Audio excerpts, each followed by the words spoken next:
I was young, my daddy said, gotta keep one eye open in your bed. Cause there's a time coming when the devil gonna come for you. เต้นอูดูโอ เต้นอูดูโอ powered by Tross Tross Pro Pro ที่เข้าใจผู้ชายดีที่สุด Midas Window Film สวัสดีครับ สวัสดีครับ สวัสดีครับ เป็นหูดูโอนะครับวันนี้มาอยู่บ้านพี่แปะ ครับผม มึงแย่งกูพูดอีกแล้วอูกูเลยจะพูดเลยอ่ะสวัสดีครับเต้นอูดูโอครับวันนี้มาบ้านพี่แป๋ม อ่ะยังไงครับหนูวันนี้เรามาตะลุยลงรถต่ออีกนี่วันนี้เรามาตะลุยลงรถของคุณแป๋มซึ่งอยู่กับเลนส์ร้ายมานานจริงแล้วไม่ใช่มันเป็นรุ่นน้องพี่ใช่ป่ะแป๋มเป็นสายจุฬา เฮ้ยจริงเหรอพี่ผมยังไม่แปะแก่กว่าผมสักปีเดียว แล้วเข้าเรื่องแล้ว เข้าเรื่องแล้วหนูก็บอกแล้วว่าหน้ามึงอะเท่ากูแล้ว ไม่ใช่พี่แก่กว่าผมเกือบรอบ กูไม่รู้ว่าแก่กว่ามึงกี่รอบแต่หน้ามึงอะเท่ากูแล้ว คิดไปเองเปล่า อันนี้มีหลายคนบอก พี่แปะทำไงไม่หน้าเด็กเนี่ย ก็ภรรยาเป็นหมอสกินครับ อ๋อ ไลฟ์ อ๋อ สกิน ใช่หมอเป็นหมอสกินคลินิกชื่ออะไรนะ ตามป้ายนี้ครับ คลินิกชื่ออะไรนะ ไลน์ที่คลินิกค่ะ ไลน์นี่คลินิกอยู่ที่ไหนอ่ะ อยู่ที่สุขุมวิท39กับสุขุมวิท77ค่ะ โอเค สุขุมวิท39กับอีกอันที่ไหนนะ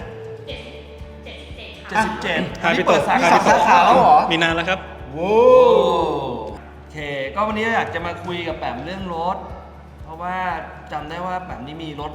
หลากหลาย อันนี้น่าสนใจเพราะปกติเราจะปอร์เช่อย่างเดียว ส่วนใหญ่เป็นคลาสสิกคาร์ครับก็ คลาสสิกคาร์ใช่ คือเราเนี่ยรู้จักพี่แปะตั้งแต่เล่นสมัยบางกอกคลาสสิกคาร์พี่แปะเนี่ย สมาคมรถคลาสสิกประเท ส ศ มา ไท ค ย มรถสิง เรา ห์ป เป็ ระ น เทศ กรรม ไทย การด้วย เป็นกร กั ร น มการด้วยกัน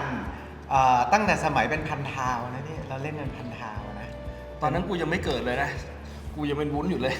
สมัยนั้นนี่ชนะ พี่ยังไม่เป็นผู้เป็นคน ไม่ใช่เป็นวุ้นพี่แค่ยังไม่เป็นผู้เป็นคนสมัยนั้นพี่ยังเหลวแหลก โอเคอ่ะแล้วไงต่อ ทำตัวเหลวแหลกอ่ะบ้านเบิร์นไม่กลับอ่ะอย่างนั้นอ่ะโอเค ช่วงนั้น ช่วงนั้นอ่ะ โอเค ช่วงที่แบบบ้าน นี่ พี่ มึงแสดงว่าจริงๆมึงกับแปมนี่เล่นรถก่อนพี่อีกนะ ไม่ก่อน แต่ตอนนั้นพี่เหลวแหลกไม่มีใครคบ โอเค ตอนนี้ โอเค พี่ดีขึ้นแล้วคนก็คบไม่เอาเรื่องนี้เหร จะ อ มาด่ากูทำไมเนี่ย ไม่รู้ไง อ่ะ พี่แปมเนี่ยเล่นมาด้วยกันตั้งแต่แบบผมแบบเริ่มเล่นรถอ่ะก็เป็น ใช่ ก็เป็นรุ่นพี่ที่แบบแนะนำนู่นนี่นั่นมาวันนี้ก็ถึงคราวมาขอบุกบ้านพี่แปมหน่อย ยินดีครับเชิญครับ ก็คอลเลกชันพี่แปมเนี่ยจริงๆเนี่ยผมพูดเลยนะ เป็นคอลเลกชันซึ่งผมไม่สามารถอธิบายได้ เพราะว่ามันลึกเกิน ลึกเกินความรู้น้อยๆของผมให้พี่แปมอธิบายดีกว่าว่าแนวทางคอลเลกชันพี่เนี่ยคืออย่างแต่ผมดูแล้วสองประตูเป็นหลักหรือเปล่า ผมชอบรถที่เป็นสไตล์ driver's car นะครับ คือขับสนุก อ่า ไม่ได้ชอบรถแบบรถหรู รถแพง หรือว่าแบบนั่งหลังให้คนขับอะไรเงี้ยครับ แล้วก็ส่วนใหญ่จะเป็นรถคลาสสิก รถเก่า ตอนนี้ก็จะอินพวกรถ pre-war พวกรถแข่งก่อนสงครามโลก 193 กว่าอะไรเงี้ยก็กำลังทำอยู่คันหนึ่ง จริงดิ ครับ แล้วไปเอามาจากไหน เป็นรถในเมืองไทย ตั้งแต่ อ๋อเหรอ ตั้งแต่ป้ายแดง 70-80 ปีที่แล้วครับ ครับ สมัยเราเล่นบางกอกคลาสสิกคาร์กันเนี่ยมันมีคำหนึ่งที่เราชอบพูดกันบอกว่าอะไรนะไอ้ที่แม็กมันชอบพูดอะไรนะประเทศไทยไม่เคยได้โอกาสทางด้านรถคลาสสิกทางด้านยานยนต์เลยทุกอย่างมันอ่ะคือรุ่นไหนบอกยากหายากมีน้อยอะไรเรามีหมด แต่อาจจะมีไม่เยอะแต่เรามี คือถ้าถามว่ารุ่นนี้มีในเมืองไทยหรือเปล่าเนี่ยอย่าตอบว่าไม่มี อ่า ต้องบอกว่ายังไม่เห็น อ่า หรือว่าถามว่ารุ่นนี้มีกี่คันอย่าบอกว่ามี2คันบอกว่าเคยเห็นแค่2คัน ถูก เพราะว่าทุกอย่างมันจะโผล่ขึ้นมาได้หมด ใช่ ทุกเวลาครับ คือบางอย่างเราไม่รู้ว่ามีมันก็มานะ ใช่ใช่ เฮ้ย ใช่ มีด้วยเหรอวะ ใช่ รุ่นนี้ แล้วทำไมถึงเป็นคลาสสิกอ่ะ ตั้งแต่เด็กเหรอ มันชอบรถมา เพ ตั้งแต่ ราะ เด็ก ว่าคุณพ่อเล่นรถมาตั้งแต่ผมเกิดนะครับ อืม ก็ผมขับรถตั้งแต่อายุประมาณ13ครับ15ก็แข่งหน้าพาเลท เฟียส131 Racing นี่มึงหน้าพาเลทแล้วเหรอ หน้าพาเลทแล้วครับ กูยังไปเที่ยวแม่ไปรับกลับบ้านอยู่เลย มสาม ม ครับ สามแล้วก็คือแล้วรถของคุณพ่อยังอยู่บ้างไหม ก็ หลาคัน ยังอยู่ครับเก็บไว้หลายคันครับ เป็นที่ระลึกครับ อ่า พวกคุณพ่อจะชอบรถอังกฤษ พวกโรลส์รอยพวกโลตัสอะไรอย่างเงี้ยนะครับ ก็จะมีเนะครับที่เหลืออยู่ เฮ้ยคันนี้คือรถตั้งแต่เป็นแฮร์รูมเลยเหรอ อันนี้เล่าประวัตินะครับโลตัส รถ เอ อะ ส ไร ปรี ก่อน นะครับ มันก็ที่บ้านเนี่ยจะชอบโลตัสมีทั้งหมด 3-4 คัน เออ รู้จักกับคอลลินแชปแมน อ่า แล้วก็ พอตอนหลังก็เลยสร้างเองขึ้นมาอีก 3 คัน เออ ครับ แล้วก็เก็บคันนี้ไว้ คันนี้คือคันที่สร้างเอง สร้างเอง ครับ อ๋อเหรอ โดยคอลแลบกับโลตัสเนี่ย ไม่ครับ ตอนนั้นก็คือว่าให้ช่างที่ทำเรือไฟเบอร์เก่งมาทำให้ทำที่อู่ชิดลมพี่สมยศนะครับ แล้วก็เป็นที่มาของตอนหลังจะได้ยินยี่ห้อแอดทัม เนี่ยแอดทัมป่ะ ตอนหลังก็มาทำต่อ อ๋อ ครับแต่เกิดจากอันนี้ก่อนครับ ครับ อันนี้คือเรื่องเจม ใช้ ส์ ข บ อง อน แท้ ด์ ทุกอย่างครับ ของเลยนะ ของแท้โลตัสพวกล้อพวกอะไรนี่คือไปหิ้วมาจากเมืองนอกหมดครับ แล้วก็คอลเลนแชปแมนก็เคยซื้อรถส่วนตัวเข้ามาใช้เป็นเทอร์โบครับเมื่อก่อนโลตัสเนี่ยจะเปิดไฟหน้า 1 2 พี่ชายผมก็บอกว่าทำไมไม่ทำอย่างนี้มันเปิด 2 อัน ตอนหลังเขาก็ไปทำตาม อ๋อเหรอให้เปิดพร้อมกันคือตอนแรกมันจะมาทีละอัน ใช่ใช่ครับ แล้วก็เห็นมีปอร์เช่เยอะเหมือนกัน ใช่ครับปอร์เช่ครับ เพราะว่าขับแล้วมีเพื่อนเยอะที่สุดสนุกที่สุดครับ ใช่ไหม Red Drive เล่นไดรฟ์ ครับ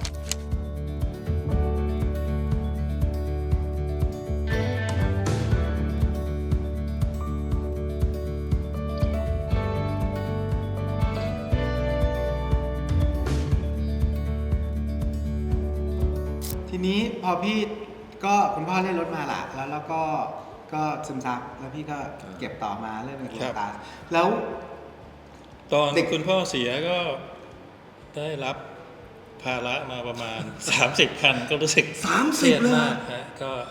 ก็พยายามเก็บอะไรที่เราชอบแล้วก็อะไรที่ไม่นั่นเราก็ระบายออกไป แต่ 30 คันไม่ใช่ว่ารถแบบสมบูรณ์นะฮะอาจจะบางจอดไว้วิ่งไม่ได้บ้างอะไรบ้างครับ คืออันเนี้ยสิ่งที่สำหรับของแบบที่พี่ดูแล้วยากเนี่ยคือรถเนี่ยมันหลากหลายมาก หลากหลายเอราหลากหลายยี่ห้อ หลากหลายทวี เก่า ป กว่าเอราใช่ครับ เก่าสุด 192 กว่า ครับ Austin 7 Chummy แล้วก็มา Pre-War รถแข่ง 193 กว่า ก็จะมีทุกยุค 40 50 60 70 80 มีหมดครับ อันเนี้ยลึกมากแล้วก็เดี๋ยวเราลองเดินไปดูแต่ว่าคิดว่าชาเลนจ์ที่สุดก็คือการดูแลมันแหละเพราะว่ามันคืออย่างเราเล่นปอร์เช่อย่างเดียวมันก็ไปที่เดียวไงแต่นี่คือแบบ อะไรเป็น interchangeable ทุกอย่างอะไรมันของพี่ปั๊มเนี่ยเขาก็จะ โอ้โห เหนื่อยนะเดี๋ยวนี่เราพูดแค่รถนะจริงๆแล้วพี่ปั๊มขี่ฮาร์เลย์ มอไซค์อีก มอเตอร์ไซค์อีก ใส่ข้างบนพวก มอไซค์นี่ยังขี่อยู่ไหม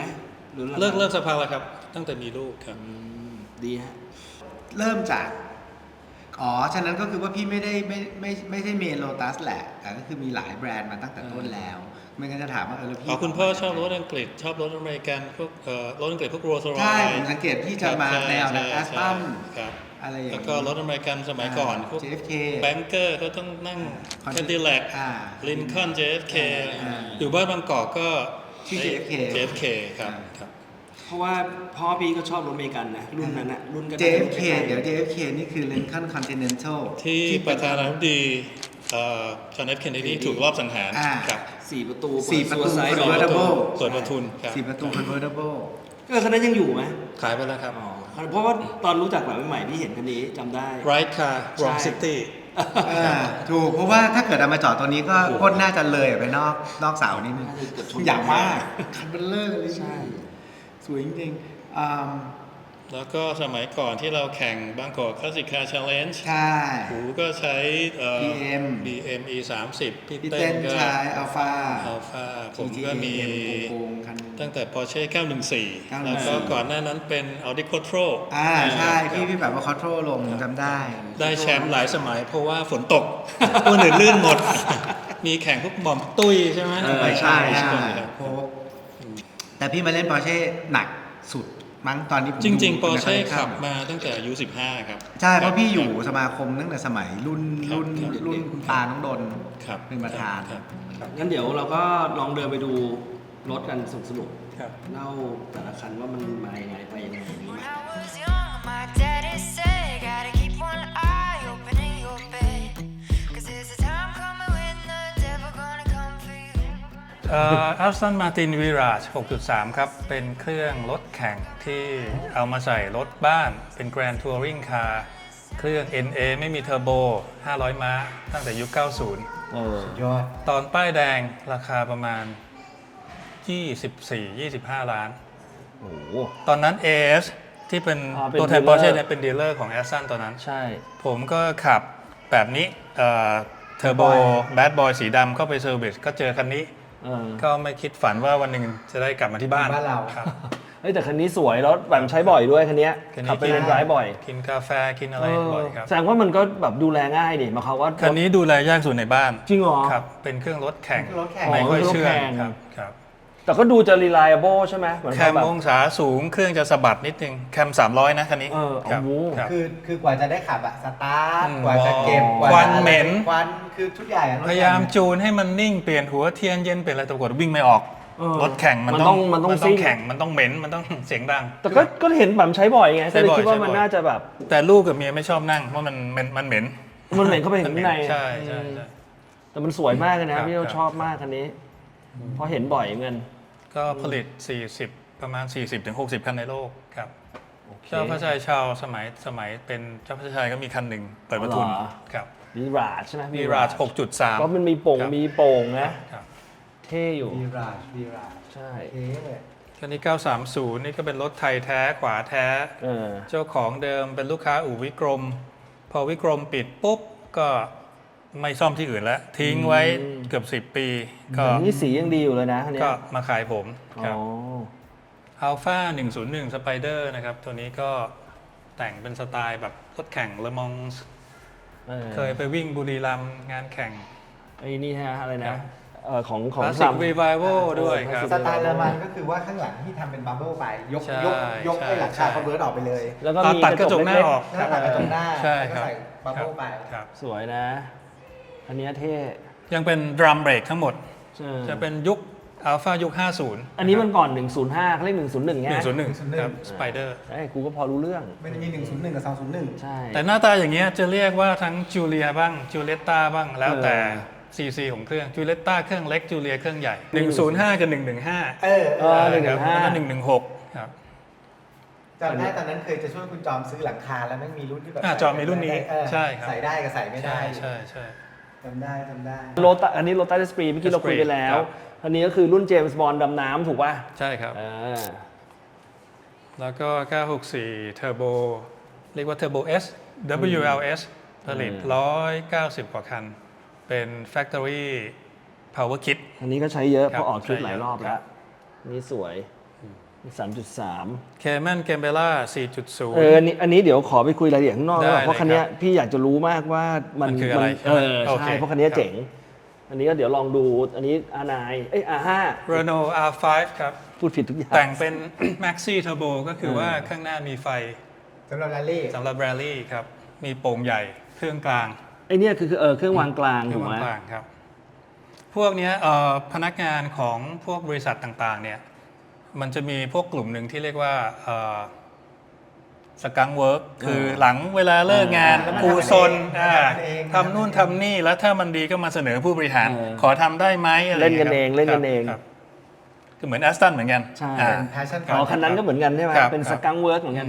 คันนี้ โอเค 996 GT3 ครับคา อ่า ผมก็ทำรถแข่งเองมาหลายคัน ก็น่าจะมาจบที่รถโรงงาน น่าจะดีสุดละ ครับ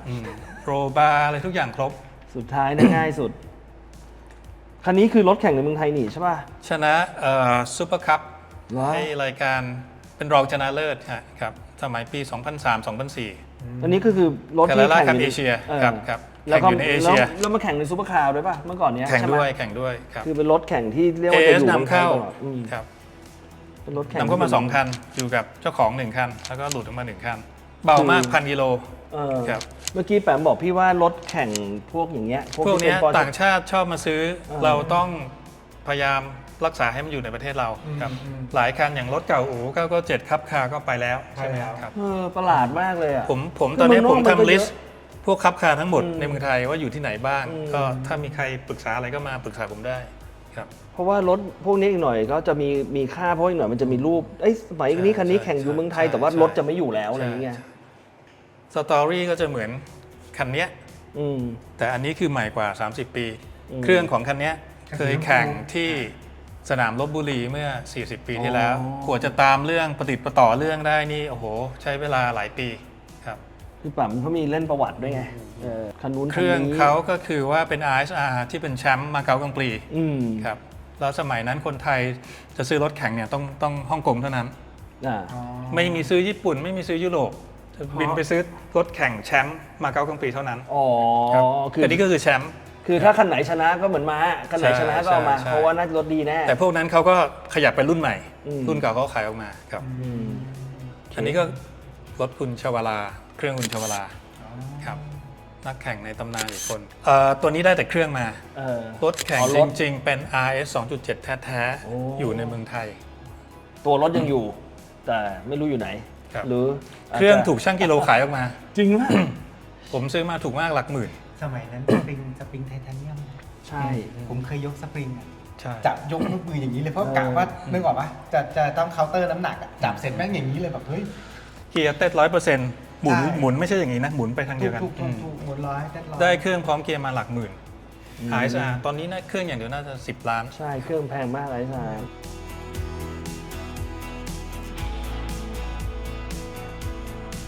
เดี๋ยวแวะมาหน้าบ้านหน่อยเพราะว่าเมื่อกี้เดินเข้ามาเราเห็นว่าเฮ้ยมีรถหน้าตาสวยๆอยู่หลายคัน ก็คันนี้เนี่ยเห็นมาพักหนึ่งแล้ว แต่ว่าเป็น SL อะไรนะ R129 ถูกไหมพี่ ครับ แต่ตัวนี้มีความพิเศษมากๆ ตัวหนึ่งเลยพี่แปมไปยังไงมายังไง คันนี้เป็น Brabus Complete Car ครับ อ๋อ เมื่อก่อนตัวแทนจำหน่ายคือ TFC Thai Future Concept ครับ 30 กว่าปีที่แล้วอยู่แถวพระราม 9 นะครับ ครับ จำได้ ก็นำเข้ามา R129 Brabus เครื่องเปิดให้ดูครับ คือจริงๆเนี่ยมันเป็นเครื่อง 6 ลิตร ถูกไหมพี่ เป็น 8 สูบแล้วก็ปกติเป็น 5,000 Brabus ขยายเป็น เป็น 6 ลิตรครับ 6,000 คือถ้าเกิดเป็น 600 SL เบนซ์เนี่ยมันจะเป็น V12 ใช่ครับ V12 แต่คันนี้เป็น V8 ขยาย ครับ ของเป็น specialty ของ Brabus เลยล่ะ ครับ ถ้า V12 นี่เครื่องมันไม่ลดมานี่เลย แน่นมาก เต็มไง ใช่ป่ะ คือ นี่ขนาด V8 นะ คือ แล้วheat ด้วย 600 ใช่ SL ปัญหาคือฮีทผมเคยมีปัญหาคือฮีท เพราะมันแน่นมาก มันแน่นมากมันไม่มีที่ระบายความร้อนจริงๆ V8 มันเป็นเครื่องที่เหมาะกว่าสำหรับแชสซี เพราะมันลงดูพอดีนะ แล้วน้ำหนักอะไรมันก็บาลานซ์ดีกว่า แล้วปกติ หัวฉีดโบราณ K7 อ๋อ K7 ฝักบัว K7 นี่ของประเทศเหนื่อยนะ เหนื่อย เหนื่อยมาก K7 เนี่ย ใช่ พออันเลดเดนแก๊สโซฮอล์แม่งก็ไปไม่ถูก แล้วก็ความร้อนบ้านเราด้วยไอ้ ถูก อย่างนี้ถ้าเกิดเป็นเครื่อง V8 ธรรมดา ถ้าเป็นในรุ่นเดียวกันมันคือเครื่องกี่ซีซี 500 5,000 ถ้า V8 500 มัน 300 ม้า แต่ Brabus ทำเป็น 6.0 แล้วก็ modify เพิ่มมันเป็น408 ม้าครับ เมื่อก่อนเจ้าของ Brabus เนี่ยคุณพ่อเขาเป็นตัวแทนจำหน่าย Benz ที่ แต่ตัวเขาเนี่ย ที่ ที่เยอรมัน อ่า ชื่อโบโดนะครับ อ่า เขาเองเนี่ยเขาชอบ Porsche เขาขับ 930 ขับมาที่ตัวแทนจำหน่ายของพ่อเนี่ยโชว์รูมเนี่ยก็ถูกพ่อด่า ห้ามเอา Porsche มาพ่อบังคับให้ขายรถ เขาก็เลยฝังใจโมโหมากว่าเฮ้ยวันหนึ่งเขาจะต้องทำรถ Benz modify ให้แรงกว่า Porsche ซึ่งในสุดเขาก็ทำได้ก็คือ Brabus ครับ ก็เลยเป็นจุดกำเนิดเหมือนกัน ครับ ว่าบาบาต้อง จุดประสงค์ต้องแรงกว่า Porsche คืออันนี้ไม่ใช่แค่ทำเครื่องทำอะไรนะพี่เนี่ย ABS ก็ ทุกอย่างครับ ก็มาหมด เบรกทุกอย่างเลยครับ แตะทุกอย่างพูดง่ายๆ โอเค นี่ยังมีโลโก้บาบาเนี่ย ใช่ ใช่ ขยับ ต่อไป ขยับ แล้วก็ล้อต้องเป็น monoblock 2 นะครับเป็น 3 ก้าน 3 ก้าน สมัยก่อน ครับ แบบสุดยอดนะ ครับ รุ่นนี้มานี่คือที่สุดแล้ว กลับมารถอังกฤษอีกแล้ว อังกฤษครับ อันนี้ก็เห็นแปมขับบ่อย ครับ อันนี้ขับไปเลนซ้ายบ่อยเหมือนกั ครับ หนึ่งคัน Continental T ผลิ เบ ต นลี่คอนติเนนทัลที 320 กว่าคันในโลก แล้วก็เป็นพวงมาลัยขวา 105 คันครับ เครื่อง 6.7 ลิตร เทอร์โบยักษ์ครับครับ ถีบทีหน้าหงาย แต่คือด้วยความที่ซีซีมันใหญ่อะพี่ทอร์กมันมหาศาล ใช่ เทอร์โบแลกไม่ค่อยจะ คันนี้ใช้รอบประมาณ 3,000 รอบจบ พอแล้ว พอแล้ว อ๋อ เพราะว่ามันรอบต่ำ มันฮุกเร็ว ต่ำลย ฮะ มันต่างกับพวกContinental R Continental R จะเป็นตัวที่ไม่มีโป่ง ไม่มีโป่ง อันนี้คือมีโป่งเบลเลอร์ล้อ เบร เล็ก กเล็ก อันนี้จะเบรกใหญ่ช่วงล่างเฟิร์ม แล้วก็ modify เครื่อง อันนี้คือตัวท็อปของ ตัว สอง ท็อป ประ ที่ ตู สุด แหละ ครับ แล้ว ก็มันจะมีพวกเทคโนโล ถ้า ยี คน รถแข่งเสริมเข้ามาเยอะ อย่าง Cosworth ก็จะทำพวก intake ให้คันนี้ครับ ก็คือพูดง่ายๆว่า best of the best ของ ใช่ อังกฤษ เขาก็เลื ส อก มัยนั้นแหละ มาใช่ เขาก็มา ใช่ ผสม ใช่ ผสมกัน เบนลี่คันนี้เป็นรถเขาเรียกว่า Coach Build นะครับ โดย Mulliner Parkwood Coach Build by เนี่ยนะครับ ก็คือเป็นรถที่สั่งทำขึ้นมา ตัวถังกับเครื่องอะไรทำคนละที่ครับ อ๋อ เป็นโค้ชบิลเดอร์ คือ Coach Build เนี่ยจริง ๆ มาจากรถม้า ใช่ ครั ใช่ บ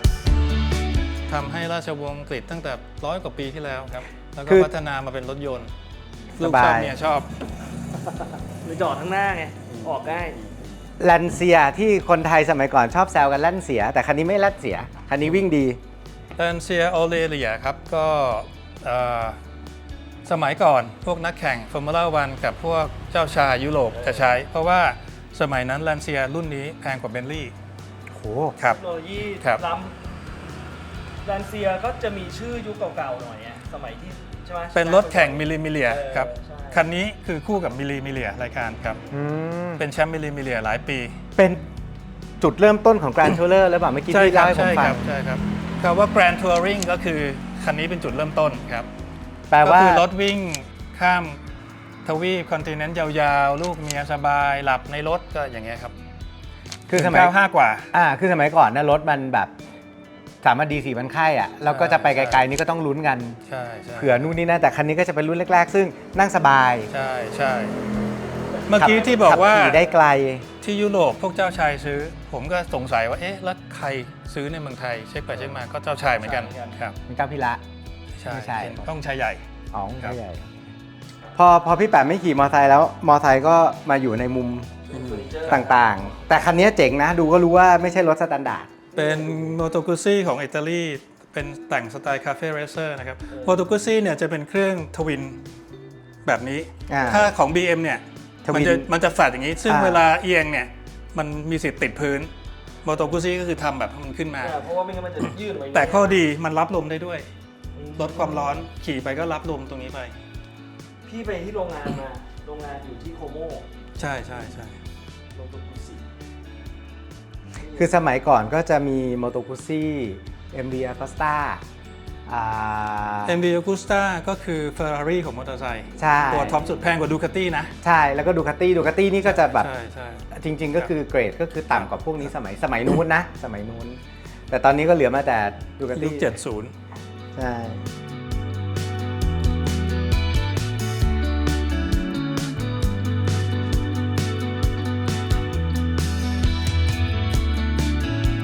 ออกมาข้างนอกก็จะเห็นวอลนี้คือคนเล่นรถคลาสคนไม่รู้ก็ไม่รู้แต่ถ้าก็จะรู้สึกว่าล้อเก่าๆนะคนเล่นรถคลาสสิกเห็นก็จะน้ำลายยืดนะครับผมก็ยืดไปแล้วคนหนึงเช็ดอยู่ ก็จะมีล้อหายากล้อโบราณ มีประวัติมีตำนานอะไรเยอะแยะมาคุยพี่แปมดีกว่าจริงๆพี่แปมเขาของเล่นเยอะนะ ใช่ บานเลย อันนี้คือล้อนี่คือเก็บไว้เรื่อยๆเหรอ ล้อนี่เอามาสลับใส่จริงครับ เพราะว่าเหมือนคนเรามีรองเท้าหลายคู่อะครับครับ อันนี้ไว้ใส่เวลาออกทริปยางซีรีส์หนาหน่อย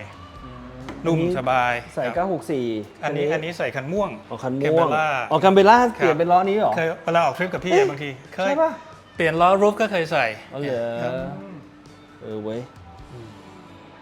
นี่ล้อลึกสุด ต่อมาก็ขายหมดนะ อุ้ย เอาเฮ้ย มาแล้วฮะ แล้วให้ติดต่อหมอเบนซ์ด้วย ติดต่อใครครับหมอเบน หมอเบนซ์เข้ามาอันนี้หมอเบนซ์ภรรยาพี่แปมนะครับ ของสวัสดีค่ะ ใครชอบอะไร แซว ในนี้นะครับ แซว ถามหมอเบนซ์อย่าถามพี่แปม เจ้าของ ไม่ ตัว แต่ จริง ว่าเคยขายได้จริงๆนะลงรูปไปแล้วมีคนวงมาว่าแบบอันนี้ขายไหมแล้วก็เลยบอกบังคับว่าขาย คนมากดออดบ้านออกมาทำไม คือถ้าติดต่อแปมไม่ได้ขายนะครับ ถ้าอยากซื้อติดต่อหมอเบนเป็นเหมือนกันทุกบ้านไอ้เลยไอ้วงนี้สวยป่ะ DBS ลึกด้วย BM BM อันนี้ล้อรถแข่ง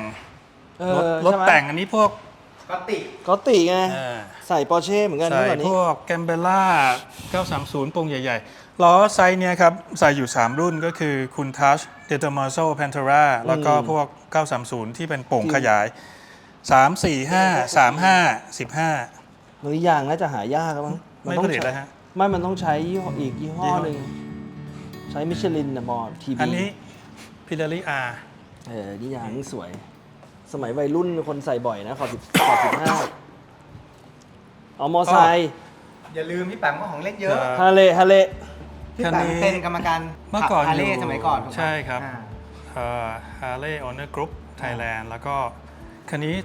ขี่สมัยเรียนอเมริกาที่วอชิงตันดีซี โอ้ สมัยปี 1993 ขี่ไปเรียนจบทำงานสถานทูตไทยที่ดีซีก็ขี่คันนี้ไปทำงานครับ อ๋อนี่คือเอากลับมาเลย เอากลับมา นี่คื แล้วก็เคยขี่ทั่วข้ามรัฐที่อเมริกา 8-9 วัน หรอ จากดีซีไปซานฟราน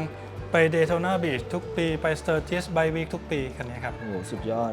ต้องเก็บแล้วนะ ใช่ใช่ คันนี้มันคือรุ่นอะไรนะ Heritage Softail Soft Special 1994 แต่ออกขายตอนออกัส1993 ครับ ราคาเท่ากับ Honda Accord สมัยก่อนนะ ตอนนั้นไปเรียนก็หลอกพ่อแม่ว่าซื้อรถ แต่ก็เอาเงินมาซื้อมอเตอร์ไซค์ พอพ่อแม่ไปเยี่ยมทีก็คือรถเปลี่ยนทุกครั้งเพราะยืมเพื่อนมา แต่ละครั้งไม่เคยซ้ำ ใช่ไหมไม่มันเมื่อก่อนเราโดนทิ้งอ่ะ ก็คือแบบส่งไปก็ไปอ่ะ มึงก็เอาชีวิตอยู่รอดให้ได้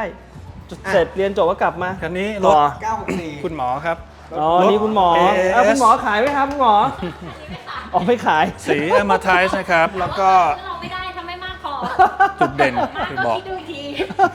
คันนี้เนี่ยเป็นสี Amethyst เออ เมทัลลิกใช่ไหม ใช่ ซึ่งตอนจริงๆ เฮ้ย ปีที่แล้วเนี่ยปอร์เช่พยายามเอากลับมาบิวใหม่ เดี๋ยวนะ คันนี้คือรถรถ S ครับ เป็นรถพี่สาวผม อ๋อมือหนึ่งเหรอ มันมีสองคัน มีสองคัน มันมีคันเกียร์ธรรมดาที่อยู่กับพี่ต่ายแล้วก็ ไม่คือปอร์เช่ที่พี่ขับคันแรกอ่ะ คือ คันนั้น สี เปิดประทุน นี้ไม่เปิดประทุน คันที่พี่ขับนะ อืม คือพ่อพี่อ่ะ ไม่ พ่อเพื่อนพ่อพี่อ่ะซื้อมา เขาไปที่บ้านแล้วโยนกุญแจพี่เต้ไปซื้อเบียร์ มันคือสเปคแบบนี้รถ AS แต่พี่ก็เลยจะถามว่า ไม่รู้ว่าอันนี้แต่ไม่ใช่มือหนึ่งไม่ใช่แบบหนูว่า ไม่ใช่ครับ ไม่ใช่ครับ หรือว่าคันนี้วะ ต้องไปตามกลับมา หรือว่าคันนี้วะ เบาะแมทชิ่ง พี่สาวมือหนึ่ง ใช่ อ๋อพี่สาวมือหนึ่งงั้นไม่ใช่ อันนี้ก็ภายในเป็น color coding กับข้างนอก ใช่ บันไดรูปนี่มาแปะ ใช่ครับ ใช่ครับ ไม่ได้ผมจะลองปรึกษาพี่นะครับ ยินดีครับ ยืมได้เลยครับ ไม่ขายแต่ให้ยืมได้ อย่าเลยพี่ โดนเริ่มทำงานดูสายตาของมันดูมันดิ ยังไม่หมดเลยใช่ไหมคะที่บ้านยังที่บ้านแม่ที่แบบยัง ครับ เรื่องอัลฟาพี่แปมนี่ก็อัลฟาตัวยงๆเหมือนกันนะครับ ที่พูดไปแค่คันเดียวแต่จริงๆพี่แปมเล่นอัลฟามาก็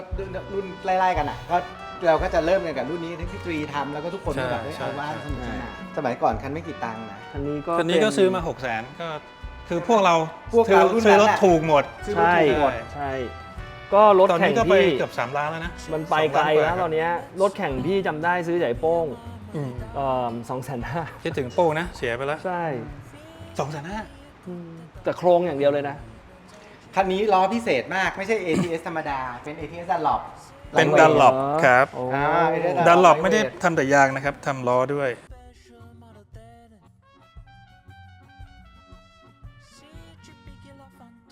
รูเพื่อลดน้ำหนักคือสมัยก่อนเนี่ยพี่ลดน้ำหนักแม่งก็เล่นกันซื่อๆ อื อะ ม แต่คือแบบ อืม แต่คือโรงงานทำไงมันไม่ใช่มานั่งเจาะกันเองในอู่นะมันโรงงานทำ ดูเอ้ยคันนี้คือ1,600หรือ1,300 คันนี้เป็น Julia Step Sprint GT คำว่า Sprint Step Front GT เหรอ บนดูตรงนี้นะครับ ก็คือหน้าอยากตรงนี้ อ๋อนี่ Scalino GT ก็รุ่นเดียวกับที่พี่เคยมี1,600 แล้วก็บางคนเรียก Letterbox ก็คือจอดใส่จดหมายตรงนี้ แล้วใครรับอ่ะไม่มี เวลาขอซื้อเนี่ยพี่เขาเอาโน้ตเสียบไว้ อ๋อนี่เสียบปุ๊บอันนี้สีสวย คันนี้1,600 มัสตาร์ด ก็ถูก แต่เปลี่ยนขึ้นเป็น ครับ แล้วก็แอบใส่เต้ใส่อะไรพอประมาณ อัลฟาเนี่ยพี่1,300 1,600เนี่ยบางทีไม่งดูง่ายๆเลยนะไอ้3ไอ้ quarter life window อันเนี้ยไอ้อัลฟาเนี่ยบางทีดูง่ายๆเลยนะอย่างตัวสไปเดอร์เนี่ยถ้า quarter life เนี่ยไอ้ quarter life window เนี่ยเปิดได้เนี่ยคือ1,600ถ้า1,300คือรุ่นถูกเปิดไม่ได้ฟิกเป็นออปชั่นอ่ะ เป็นดูมันก็เหมือนกับแบบรุ่นใหญ่รุ่นเล็กอ่ะแต่มันบอดี้มันเหมือนกันสมัยก่อนมันไม่ได้มีทำ แล้วก็ไฟท้าย แล้วก็ไฟท้ายใช่ ทรงเดียวกันแต่ตำแหน่งของ ทับทิม สี คนละ เหลือง ที่ ทับ กัน ทิมคนละที่กันนะฮะพวกนี้แพงมากถ้าตรงรุ่นนะครับ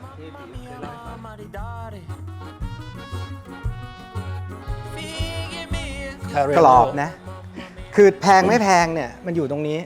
New Old Stock New Old Stock คำว่า Carrello Carrello เนี่ยที่มันปั๊มนูนขึ้นมาเนี่ยไม่รู้กล้องเห็นหรือเปล่านะ คือถ้าของ Replica เนี่ยมันจะไม่มีคำว่า Carrello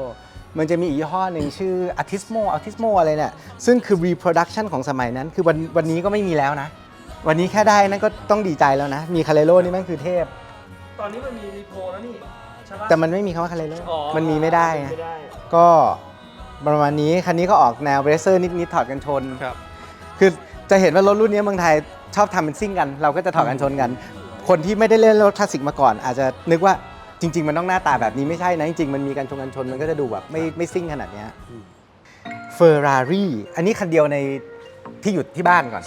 348 Spider ที่เป็นขับขวาเขาผลิตแค่ 68 คัน ที่เป็นสีเหลืองมีแค่ 7 คันในโลกครับ โอ้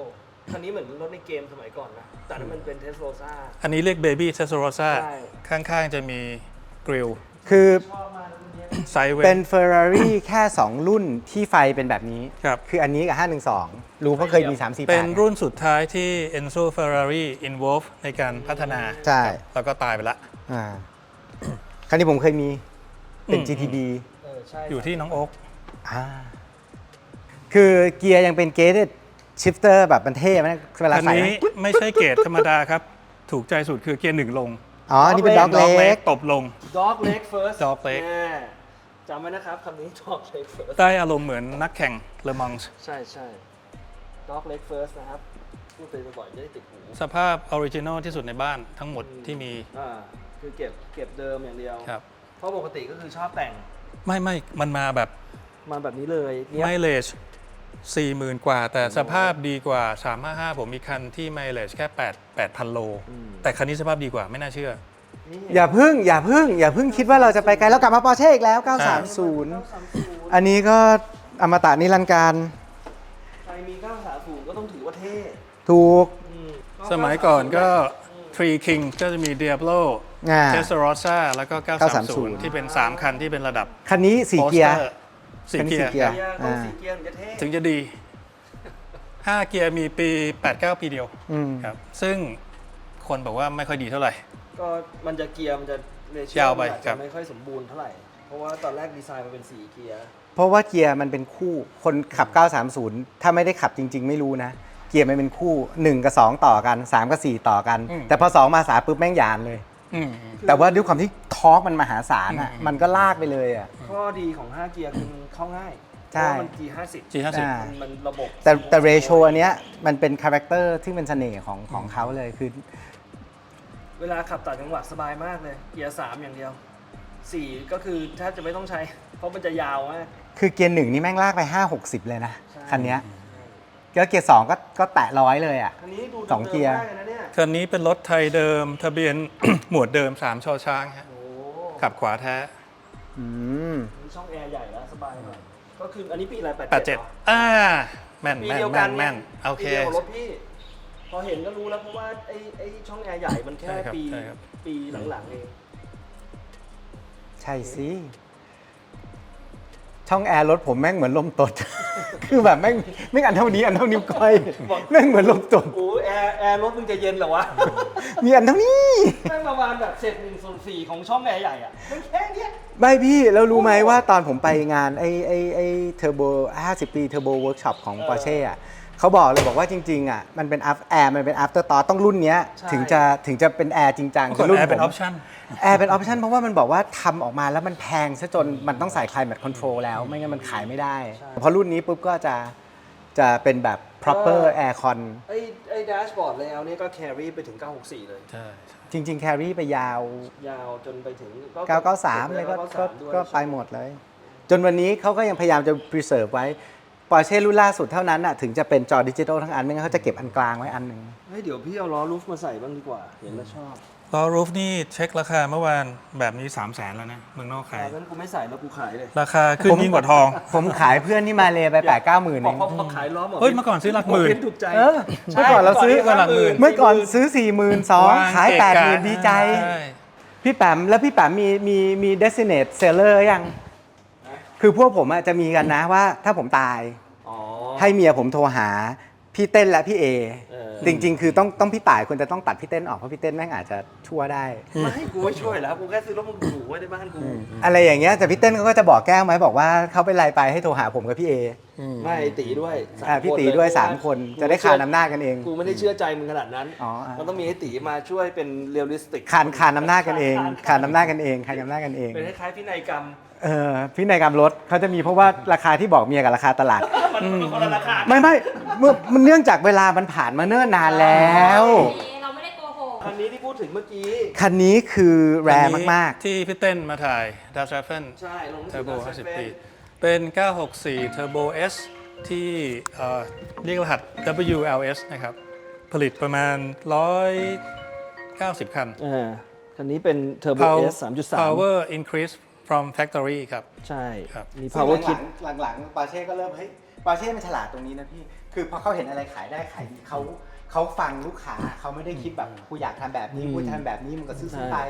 คือพอหลังจากรุ่นนี้ออกมาปุ๊บมันก็จะเริ่มมีพวก X40 X50 คิดในรุ่นใหม่ๆ เมื่อก่อน Porsche Turbo S จะเป็นตัวปิดท้ายรุ่นเสมอ ใช่ แต่ตอนเนี้ยตั้งแต่ 991 992 เนี่ย ออกมาด้วย Turbo S เลย ถูก ซึ่งเป็นเรื่องมาร์เก็ตติ้งแล้ว แล้ว ซึ่ง ปิดด้วย GD2RS อืม คือเขาก็พยายามจริง ๆ อย่างเมื่อก่อนเนี้ยคำว่า S ก็แรแล้ว โอ้ S คือตัวแพงสุด ตัวแบบ ครับ ตัวดีที่สุด แต่ว่าตอนนี้ก็กลายเป็นตัวที่เป็นระดับเริ่มต้นขึ้นมาหน่อยนึงอะไรเงี้ย ก็คือเขาก็ผันตัวเองไปเรื่อย อันนี้ก็ใส่ล้อ 3.6 Turbo ครับ มาอย่างนี้เลยครับ อ๋อเหรอ มาอย่างนี้เลย คันนี้ก็ออกบ่อยนะ ออกทริปบ่อยปั๊มขับบ่อย คันนี้เจอพี่ปัดแรกๆก็คัน ตอนนี้เลยใช่ ขึ้นเหนือล่องใต้กันมากันหลายรอบ 944 ครับ 944 มันจะแยกเป็นตัว Early อ่า ตัว Late ถ้าอยากได้รถแข่งน้ำหนักเบาต้องให้เลือกตัว Early มันจะเบากว่า ไม่ค่อย นี่ มีของ 83 ใช่ เพราะเซฟตี้ไม่ค่อยมี ใช่ใช่ใช่ ใช่ มันก็ตามไม่ได้เพิ่มเติมอะไร ออกมายังไงไปอย่างนั้น คือพวกเราซื้อรถถูกไงอันนี้ผมซื้อมา300,000หรือกระจาย ผมได้ไปขับที่เลดบูลิงได้ไปขับตัวเทอร์โบคัพ944เทอร์โบคัพคาร์แม่งขับโคตรดีเลยในสนาม ของใครฮะ ของเพื่อนที่เป็นฝรั่งที่เลดบูลิง เมืองนอกพี่ใช่ไหม เมืองนอกแล้วแม่งมีมันเป็นเมื่อก่อนนี้มันเป็นคัพคาร์ไงของ Porsche ไม่ใช่911ไงมันใช้944เทอร์โบโหแบบขับโคตรดีแล้วแม่งขายแบบถูกเลยอะที่นู่นอะคือราคาแบบสมเหตุสมผลแล้วแบบเป็นรถที่ขับง่ายขับสบายมากจนงง แต่มันคือคัพคาร์ซีรีส์แรกของ Porsche ใช่ ครับค่าจะใช้เครื่องเทอร์โบ คือเป็นใช่เป็น Porsche คัพอะ 911นะ ใช่เป็น944คัพก็คือเรียกว่า Porsche คัพคาร์รุ่นแรก 944 แล้วก็มาเป็น ใช้ 964 ถูก คันนี้ก็ทำเป็นรถให้ภรรยาใช้ ก็เลยไป วิ่งเล่นในสนามใส่ทิปโทรนิ นี่ ก ใส่ แล้ว เกียร์ทิปด้วย ครับ อ๋อ เกียร์ทิปจาก 968งี้ป่ะ ใช่ครับ อันนี้ไฟเบอร์หมด อืมเบาๆขับสุดๆแอร์ไม่เย็น อ๋อไม่ใช่ แม่งจะขุ่น คันนี้ที่ผม ท่านอยากดูมาก ใช่ คันนี้เจ๋งมาก เพราะว่าตอนนี้เรากำลังแบบแอบบ้ามิดเอนจินนิดๆ โดยเฉพาะ 987 แล้วคันนี้นี่มันดูแล้วมันดูแรงๆไงชอบกลก็เลย คัน มัน นี้ คือ เป็นรถ complete car ที่แกมเบล่าทำมี 4 คันในโลกนะครับ โอ้ อยู่กับบ้านผม 2 คัน ฮะเหรอ คันหนึงอยู่ที่ยุโรปนะครับ อ๋อ ซึ่งแกมเบล่าใส่เครื่อง 4 ลิตรในเคแมนตั้งแต่ปี 2006 นำหน้า Porsche ไป 15 ปีครับ มันเอาเครื่องอะไรมาใส่เครื่องจาก 997 997 3.8 ขยาย ขยาย เครื่องอย่างเดียวมันคิด100,000 กว่ายูโร คันนี้ตอนป้ายแดง 16 ล้าน โอ้โห อันนี้คือรถสมัย มือห ที่ นึ่งพี่ชายซื้อมา ที่เป็นกัมเบล่าสมัยก่อนเอาเข้ามาเมืองไทยมันมี ครับ เป็น complete ครับ คันนี้คือ เปิดได้ครับเบาะทุกอย่างเป็นแกมเบล่าหมด หน้าปัด โอ้นี่ไง 4.0 RS มันเจ๋งตรงนี้มันเป็นเกียร์ทิปด้วยนะ ทอร์กมันเยอะมากครับ เตียมันไม่ต้องคิดมากอะ คือ มันรับได้อยู่แล้วอะแรงม้า อันนี้มันจะออกแนวทัวริงถูกไหมพี่ อืม พี่แปมหรือมันเป็นแทร็ก เป็นไม่ใช่ track ฮะน้ำหนักไม่ได้ลดน้ำหนักขนาดนั้น ตอนแรกแกมเบล่าเขาจะเน้นท็อปสปีดแต่พี่ชายไปคุยบอกว่าเฮ้ยเมืองไทยมันไม่มีออโตบานแบบนู้น เอาเป็นอัตราเร่งดีกว่า เขาก็จูนให้ใหม่ อันนี้คือเป็นคัสตอมมาจากกัมเบล่า Gambella ถูกป่ะ เลยครับ ติดชิ่งสี ครับ ม่วงอะไรเนี้ย เนี่ยเปรี้ยวสุดคือนี่ 4.0 ลิตร RS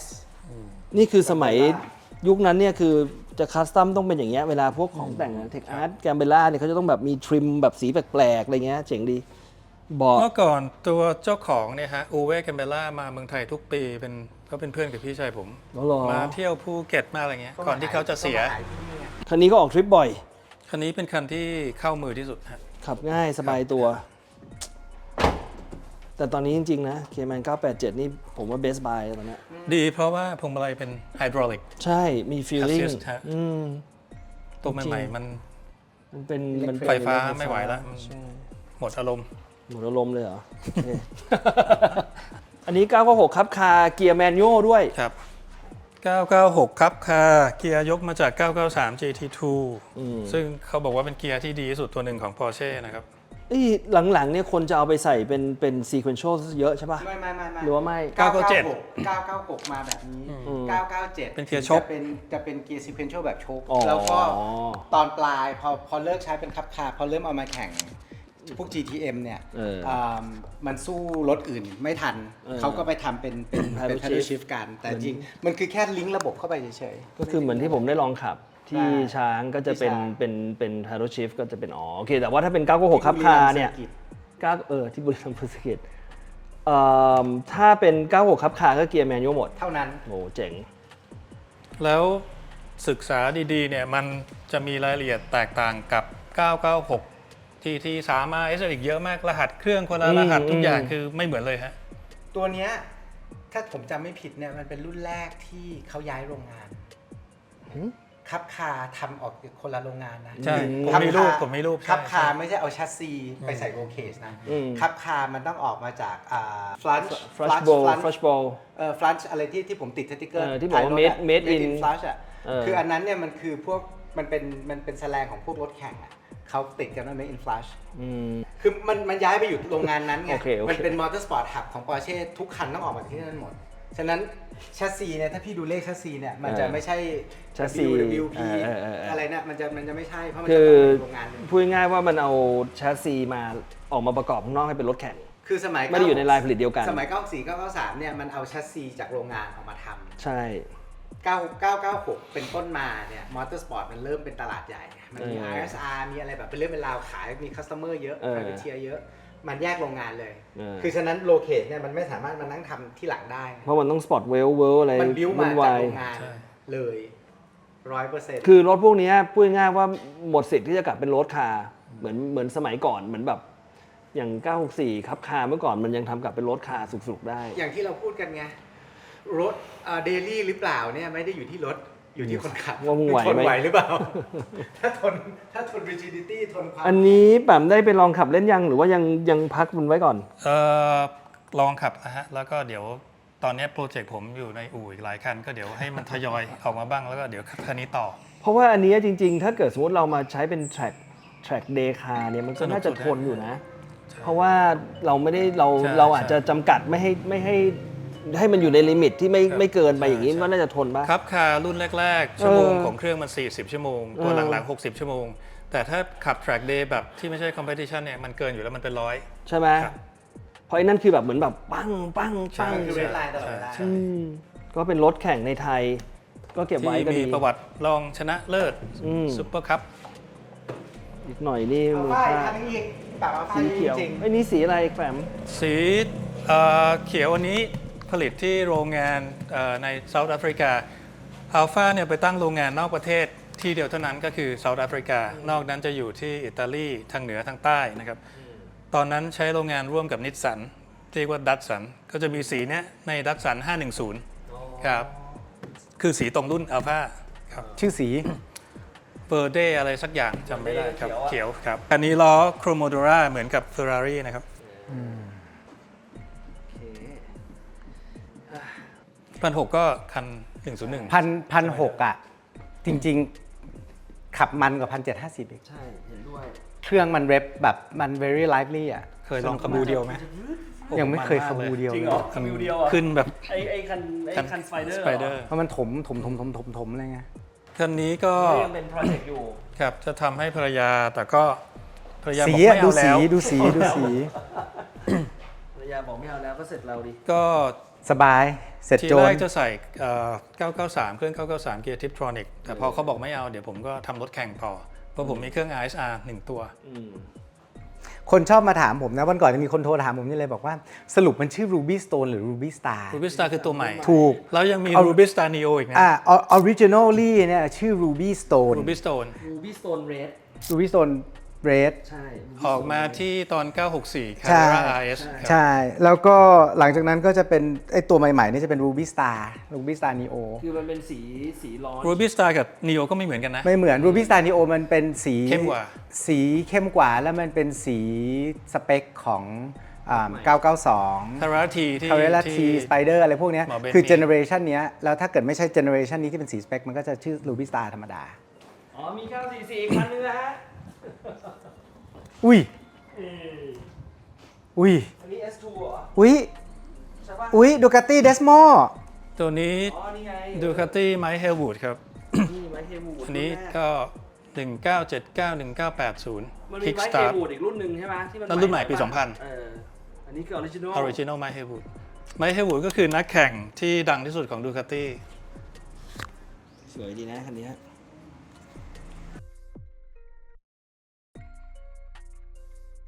รอ อัน ช่า นี้ ง อะไร ว่าง S2 S4 หรือ S S S ธรรมดา S ธรรมดานี่ก็ผลิตแค่ 8,000 คันนะ ใช่เพราะว่ามันมาปีเดียว เบาะเป็นสคริปต์เป็น Porsche ไอ้เบาะนี้เจ๋ง ครับ อันนี้ออริจินอลเลยป่ะ ครับ เชื่อแม่งเจ๋งมากนะสภาพดีมากเลยอ่ะ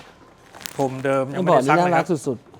ๆผมเดิมก็ซักเอานะ เราต้องพยายามเก็บของเก่าไว้ให้เยอะที่สุด นี่รถหมอเบนซ์ด้วยเปล่าพี่ เจ้าของมาอีกแล้ว ไม่ ไม่แน่ใจว่าเคยเห็นยังนะคันนี้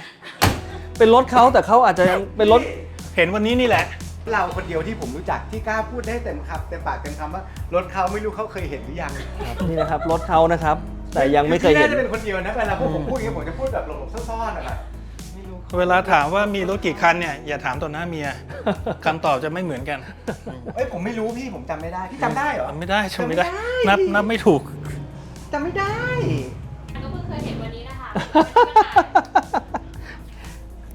ปกติจะปิดม่านไว้ ไม่พี่แล้วนี่บ้านพี่เป็นคนเล่นรถคลาสสิกนะคือสร้างบ้านเสร็จปุ๊บสักพักไม่จะมีหลังคาหรือชักกระโดดออกมาเพื่อให้จอดรถ เพราะว่าตอนแรกไม่ทันคิด ไม่ ว่าตรงนี้จะเป็นที่จอดรถ ไม่ตอนแรกยังไม่วู่วามขนาดนี้ ก็ตรงเนี้ยตอนแรกไม่ได้เป็นแบบจอดอินดอร์นะคะ คนทำบ้านเข้าใจว่าแค่เป็นช่องจอดเฉยๆ อ๋อ พอผ่านไปมาดูที่แบบว่าแบบอ้าวที่จอดที่แบบปิดค่ะก็เลยกล่องเนี้ยมันก็งอกออกมาทีหลังเพื่อที่จะปิด นี่ แต่มันสวยดีนะพอมันปิดแล้วอะ นี่ยังดีนะ บ้านผมพี่กรณ์ไม่ยอมติดให้นะพี่กรณ์บอกไม่สวย มึงเช็ดรถไป บ้านผมนี่พี่กรณ์บอกมึงเช็ดรถไป ไอตอนนั้นเหรอไอตอน เออ ไอ้กระดาษแรกผมอะไอ้กระดาษติดบ้าน ไม่เห็น เดี๋ยวปิดแล้วไม่สวยเขาไม่ได้ทำไว้มันไม่มีช่องเชิงพี่กรณ์บอกไม่ได้ มึงเช็ดรถไป แต่อันนี้บอกไม่ได้เลย ต้องแบบปลอดฝุ่นปล ผ อ ม ดลมปลอดฝน